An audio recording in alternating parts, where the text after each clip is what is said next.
Next chapter आपका अवकल समीकरण, जिन्हें हम बोलते हैं डिफरेंशियल इक्वेशंस। क्या होगी आपकी डेफिनेशंस? ऐसे समीकरण जिनमें फंक्शन, उसका डेरिवेटिव दोनों इंक्लूड हों, मतलब फलन और अवकलन दोनों होने चाहिए।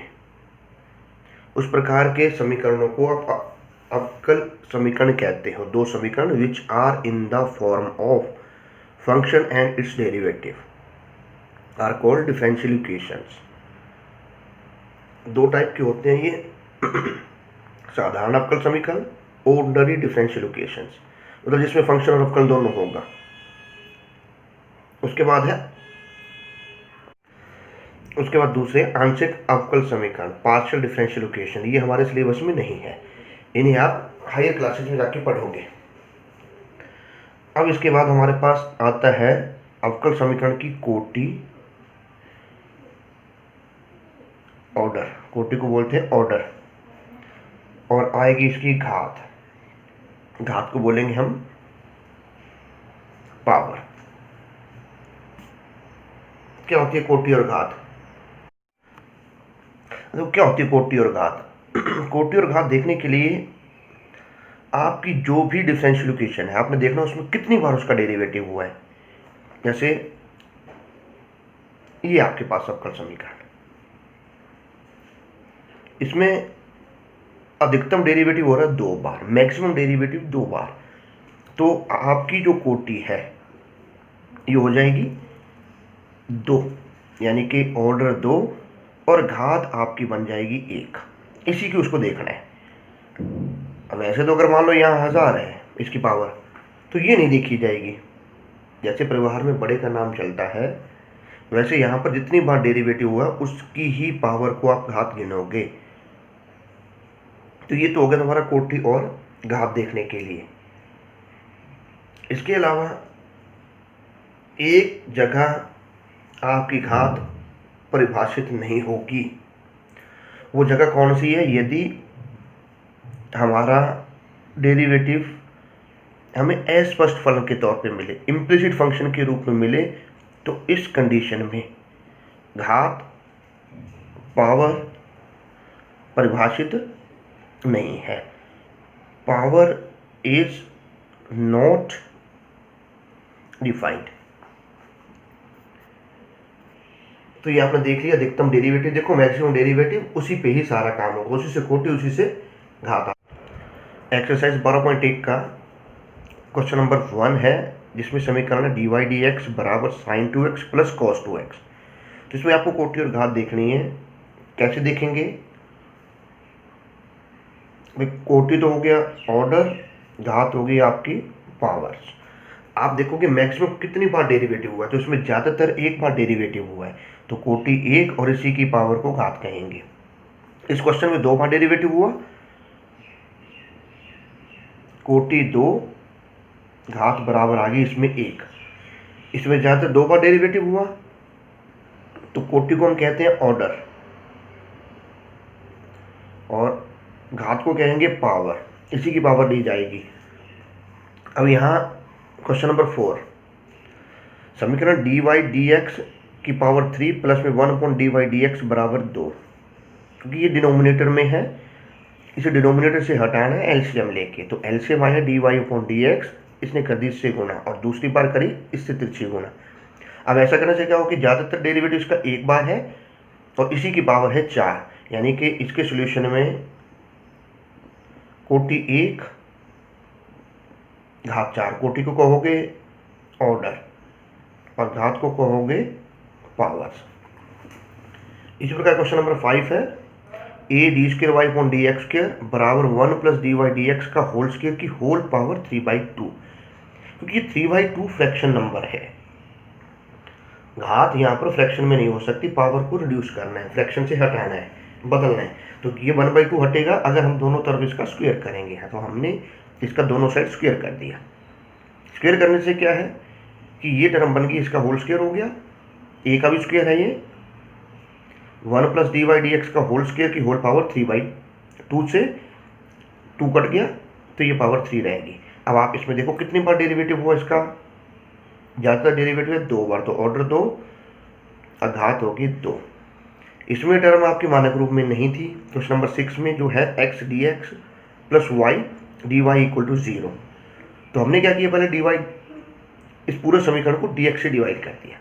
अब उससे कितनी बार डेरिवेटिव हो रहा है, इसमें एक बार डेरिवेटिव हो रहा है, तो कोटि बराबर 1 और घात बराबर 1। कोटि मीन्स ऑर्डर और घात मीन्स पावर्स। तो ये तुम्हारी एक्सरसाइज थी 12.1। इससे अगला जो टॉपिक है वो है अवकल समीकरण का निर्माण, फॉर्मेशन ऑफ डिफरेंशियल इक्वेशंस। अब देखो, इस अवकल समीकरण का निर्माण करने के लिए आप क्या करोगे, आपको इनमें समीकरण में कांस्टेंट देखने हैं। जितने कांस्टेंट होंगे उतनी बार डेरिवेटिव करो, और लास्ट जो समीकरण है, भाई मान लो 2 कांस्टेंट हैं, 2 बार डेरिवेटिव किया, 2 से ज़्यादा कांस्टेंट आपको नहीं मिलेंगे, क्योंकि तुम्हारे सिलेबस में जो डिफरेंशियल इक्वेशन है वो द्वितीय क्रम की है, सेकंड ऑर्डर से ज़्यादा नहीं मिलेगी। तो इसलिए 2 ही कांस्टेंट आएंगे, ज़्यादा से ज़्यादा 1 भी हो सकता है, 2 भी हो सकते हैं, 2 से ज़्यादा नहीं मिलेंगे। तो आपने 2 बार डेरिवेटिव करना है, और जो लास्ट समीकरण बचा उसमें से उस कांस्टेंट को हटाना है, रिमूव करना है, और ये सब करने के बाद जो आपके पास बचा वो आपकी डिफरेंशियल इक्वेशन होगी। तो इनके आधार पर एक्सरसाइज है तुम्हारे पास 12.2। इसमें आपका फर्स्ट क्वेश्चन है y equal to a x plus b upon x. अब देखो, इसमें जो कांस्टेंटों की संख्या है वो a और b 2 कांस्टेंट है। इसका मतलब हमें यहाँ से इसका 2 बार डेरिवेटिव करना है।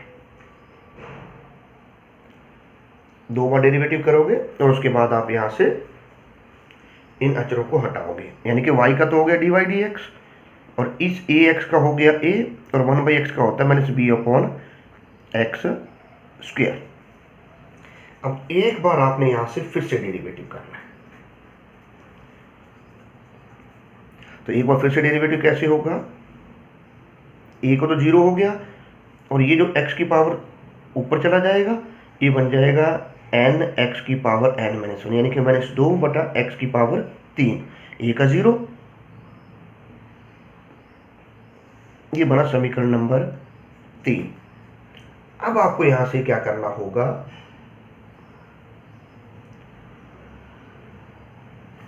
या तो a की कीमत निकालोगे, क्योंकि इसमें लास्ट में आपके पास b आया, तो अब आपको इस b को रिमूव करना है। देखो भैया, हमने इस क्वेश्चन को इससे पहले करा था। अब यहां पर हम इस b की वैल्यू को नहीं हटा पा रहे हैं। कैसे नहीं हट रही, क्योंकि b, ये 2 समीकरण आपके पास, इन दोनों समीकरणों में से कोई एक वैल्यू रखी जाएगी इसमें। अब अगर हम यहां से b को निकालते तो a भी आता है। इसका मतलब ये टर्म क्या है कि आपकी मुश्किल बन रही है। भाई यहाँ से इसे हटाने के लिए या तो अब इन दोनों को जोड़ोगे, घटाओगे, x से गुणा करके, तो ये मुश्किल हो जाता है। तो हमने इस मेथड को यहाँ से हटा दिया। अब हम क्या कर रहे हैं, इसका एलसीएम ले रहे हैं नेक्स्ट। उसमें भाई एलसीएम से ये यहाँ चला जाएगा, ये यहाँ हो गया, फिर हमने डेरिवेटिव करना 2 बार। तो देखो आप y equal to x plus b x है, इसका एलसीएम लिया x, इस x ने इससे करी गुणा, इस x ने इससे करी गुणा, एक्स वाई बराबर ए एक्स स्क्वायर प्लस बी। ये 2 फलन गुणा कर रहे हैं, इन पे गुणनफल नियम, पहला फलन दूसरे का अवकलन प्लस दूसरा फलन इंटू पहले का, y का dy dx होगा और x का 1 होगा।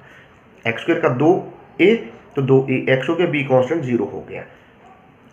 अब क्योंकि 2 कांस्टेंट थे इसलिए दूसरी बार फिर डेरिवेटिव किया, फिर से इस पे गुणनफल नियम, product rule, first function derivative of second plus second into derivative of first. इस y का dy dx, इसका 2a। अब देखो ये दोनों ऐड हो गए, 2 dy dx बन गए बराबर 2a। अब ये समीकरण नंबर 3 है आपकी, पहले वाली a, ये दूसरी और ये तीसरी। अब यहाँ से आपको 2a को हटाना है। अब 2a को कैसे हटाओगे, इक्वेशन नंबर 2 से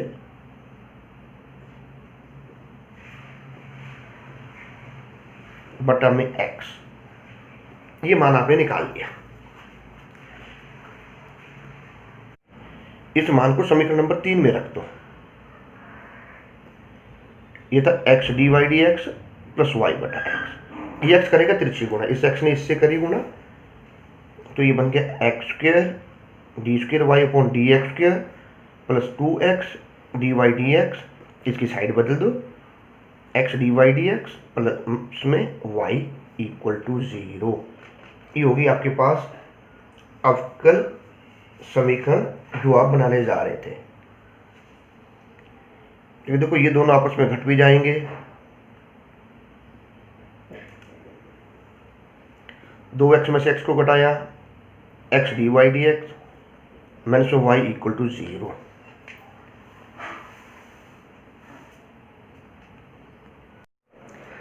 क्वेश्चन नंबर 2 है, जो है समीकरण X square plus Y square बराबर ए स्क्वायर। एक्स स्क्वायर का डेरिवेटिव 2x, वाई स्क्वायर का 2y D Y D X, A square constant 0, क्योंकि ए की कॉन्स्टेंट है इसलिए एक ही बार डेरिवेटिव करना है। 2 को कॉमन निकाल लिया, x plus y d Y D x बराबर हो गया 0। ये इसका आ गया आंसर। क्वेश्चन नंबर 3 में अगला समीकरण y बराबर a e की power 3x plus b e की पावर 5x। इसमें कांस्टेंट है 2, तो आपको 2 बार डेरिवेटिव करना है और बाद में दोनों कांस्टेंट को यहाँ से हटाना है। तो e की पावर x का e की पावर x ही होगा, क्योंकि a कांस्टेंट है, x का गुणांक 3 है जो करेगा गुना। ऐसे इसका गुणांक 5 है, इसने कर दी गुना, e की पावर x का e की पावर x आ गया। फिर से डेरिवेटिव 3 गुणा 3 9, a e की पावर 3x प्लस 5 गुणा 5 25, b e की पावर 5x। अब देखो इन कांस्टेंट को आप हटाओगे, यहाँ से a निकालते हो तो b साथ आएगा, या अगर यहाँ से b निकालते हो तो a साथ आएगा। इसका मतलब यहाँ से कांस्टेंट दोनों को हटाना मान वैल्यू रखने वाले मेथड से टफ हो रहा है। इसलिए हम क्या करते हैं, कुछ ऐसा इसे लिखे किसी एक समीकरण को, जैसे समीकरण 2 को r से गुणा करने, उससे क्या होगा 24 माइनस 9 15 आ जाएगा, और इसमें से फिर घटा देते हैं भाई 40 माइनस 25, ये 15 बन गया, 15 कॉमन आ जाएगा और इस सारे का मान आप ऊपर समीकरण 1 से एक साथ लिख सकते हो। तो ये बना डी वाई डी एक्स 24 ए की पावर 3x प्लस 40। अब आपने क्या किया, इसे समीकरण नंबर 4 मान लिया, इक्वेशन 3 माइनस 4 करने पर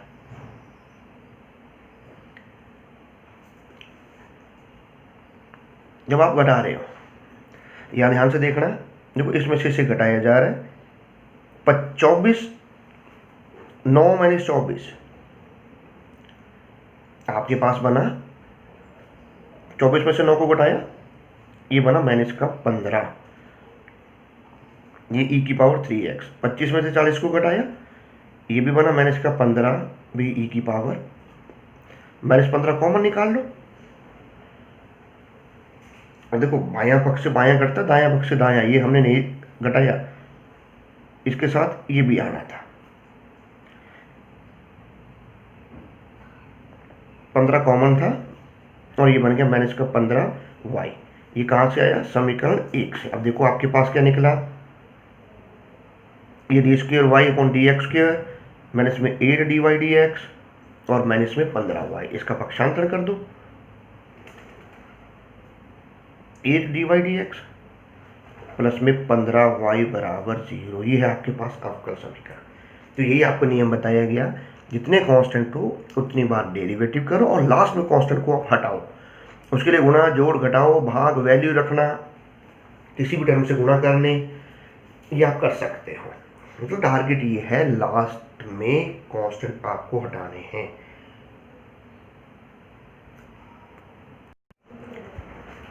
क्वेश्चन नंबर 4 में है y बराबर e की power x a cos x plus b sin x। इसका डेरिवेटिव किया, ये फलन नंबर 1, ये सारा फलन नंबर 2।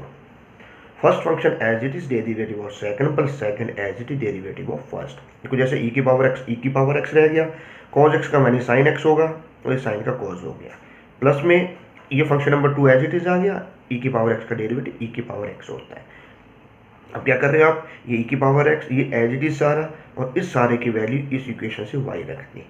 अब एक बार फिर से डेरिवेटिव करो, इसका सेकंड ऑर्डर डेरिवेटिव हो गया D square Y upon D x square, पहला फलन ई की पावर एक्स, दूसरे का साइन एक्स का कॉस एक्स, कॉस एक्स का माइनस साइन एक्स, प्लस में दूसरा ये आ गया A sine X plus B cos X, और ई की पावर एक्स का ई की पावर एक्स, और इस वाई का डी वाई डी एक्स। अब हम क्या कर रहे हैं, इन दोनों में से मैंने इसको कॉमन निकाल लो, ये माइनस बाहर आ गई, ई की power X A cos X plus B sine X, और ई की पावर एक्स ये था minus A sine X plus B cos X, और प्लस में डी वाई डी एक्स। ये आपका समीकरण नंबर 3। अब इस समीकरण से आपको ए बी सी हटानी है, ए और बी को हटाना है। देखो इसकी तो सीधी वैल्यू वाई है इस समीकरण से, इस सारे को आप वाई लिख सकते हो। अब ये जो है ये समीकरण 2 से हटा दो, समीकरण 2 से आपके पास ई की power X minus A sine X plus B cos X, ये बनेगा D Y D x minus में वाई। इनका प्रयोग समीकरण 3 में कर दो। तो समीकरण 3 थी आपके पास डी स्क्वायर वाई, ये सारा वाई बन गया जितना भी था ये 1 से, और इसकी वैल्यू आप निकाल रहे हो d Y D x minus में वाई और plus d Y D x. ये जुड़ गए, ये माइनस के 2 वाई उस तरफ जाके बन जाएंगे प्लस के, ये उस साइड जाके बन गया माइनस। ये आपका आंसर। ऐसे क्वेश्चन नंबर 5 है, y बराबर है a cos x plus b. इसमें कांस्टेंट है आपके पास 2, तो आपको क्या करना है, 2 बार डेरिवेटिव करना है। D Y D X, A cos X का होगा साइन एक्स, और इस साइन एक्स का फिर से करो, ये हो गया कॉस एक्स। अब देखो ये सारा का सारा किसके बराबर है, वाई के। कहाँ से रख दिया हमने, समीकरण 1 से। इसकी साइड बदल दो,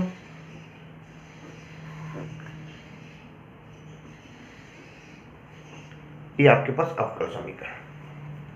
तो देखो डिफरेंशियल इक्वेशन में आपने क्या पढ़ा, एक बार फिर से ब्रीफ में करते हैं। ऐसे इक्वेशन जिनमें फंक्शन के साथ derivative D by D x हो, चाहे वो सेकंड ऑर्डर हो, ये इंक्लूड होना चाहिए। डिफरेंशियल इक्वेशन बन गए, उसके बाद आप इसमें कोटि और घात देख रहे हो, मीन्स ऑर्डर और पावर देख रहे हो। तो जितनी बार डेरिवेटिव हुआ है वो आपका इसका ऑर्डर कोटि बनेगा, और उसी की पावर को आप घात कहोगे। उसके बाद आपने अगली एक्सरसाइज में क्या देखा, हमने अवकल समीकरण का निर्माण, फॉर्मेशन ऑफ डिफरेंशियल इक्वेशन। तो इसमें क्या देखते हैं हम, नंबर ऑफ कांस्टेंट देखते हैं। अगर कांस्टेंट 1 है तो 1 बार डेरिवेटिव करना है, अगर कांस्टेंट 2 है तो 2 बार डेरिवेटिव करना है। 2 से ज़्यादा कांस्टेंट हमें नहीं मिलेंगे।